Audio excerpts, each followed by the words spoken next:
My name is Yukon Huang. I'm here from Washington, D.C. I'm a senior fellow at the Carnegie Endowment in Washington, D.C. Before I joined Carnegie, I was the World Bank's country director in Beijing for 7 or 8 years. I also lived in Singapore about a decade ago, working on Asian ASEAN issues. I have I write for the Financial Times and the Wall Street Journal. I have a book coming out on China and its regional influence being published by Oxford University Press in a couple of months.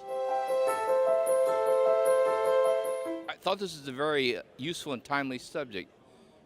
ASEAN is going to become more important in the coming 10 years because of what I would say is a whole bunch of mega regional frameworks and concepts that are being developed.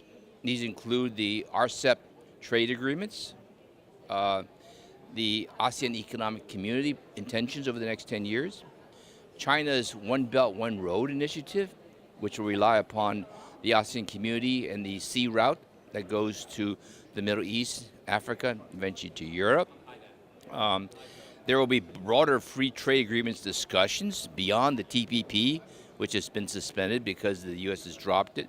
All these have one thing in common, and that is a very important role for ASEAN to play a greater leadership role.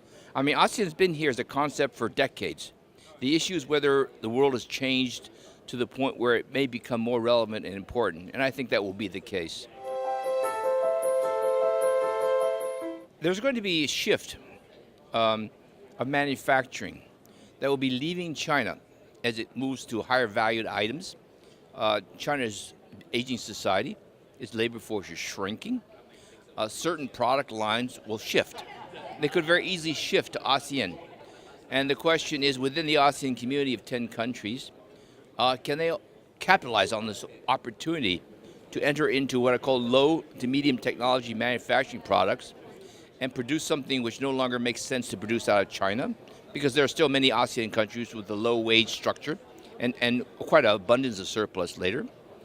Countries like Singapore, they play a role by handling the marketing, the distribution, the certification process. So I think ASEAN as a group can take over certain activities which need a home within Asia and which may no longer be in demand in China.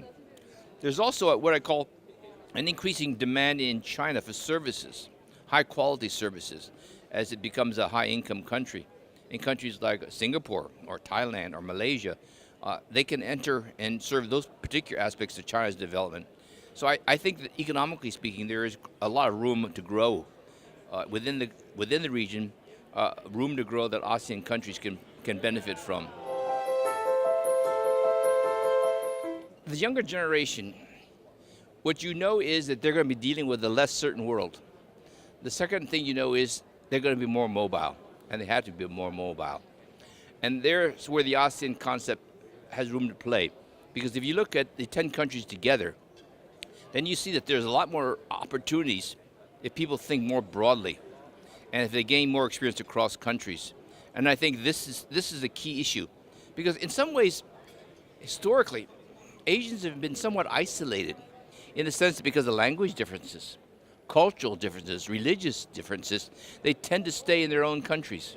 It's not like Europeans move all over the place. But most Asians basically stay, except for a few adventuresome types. I think this is going to change. And this change is going to have to come from the younger generation, because for them, they actually have the more flexibility. The other issue is it's very much a technology-driven future. The IT, the internet. Frankly, the younger people are just more comfortable with this than the older people. And in finance, in trade, in tourism, in services, I think it's the millennials and the young people who are going to drive this process. And if they look at ASEAN as a broader grouping, then the opportunities are much greater.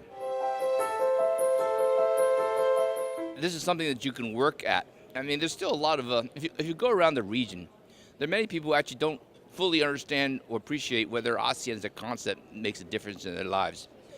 And I think that this is a big issue globally. In the EU, there are people wondering whether the EU concept makes sense. If you go to the United States, where I'm based, there's discussions about globalization and whether countries should be linked up. The reality is that countries which coordinate, work with each other, gain a lot. And if you look at the East Asia as a group, Economics binds East Asia. That's why East Asia as a group has done far better than any other region in the world over the last 10 or 20 years. I think ASEAN can play a major role in this sense. Well, I work on China and its impact upon the region. And I see the ASEAN grouping as a really important economic and political and security grouping that has a tremendous implications for U.S. and China relations. Because you have to have groups that moderate the tensions that are out there. And they've been increasing over the last 10 years, partly because of the conflicts in the South China Sea. And the question is, can ASEAN play a mediating role? Can it basically bridge the tensions that are increasing between the U.S. and China? And I'm here because I'm writing and studying this particular aspect. I personally think that ASEAN can play that role because it can be politically more neutral. And that's what you need in this part of the world.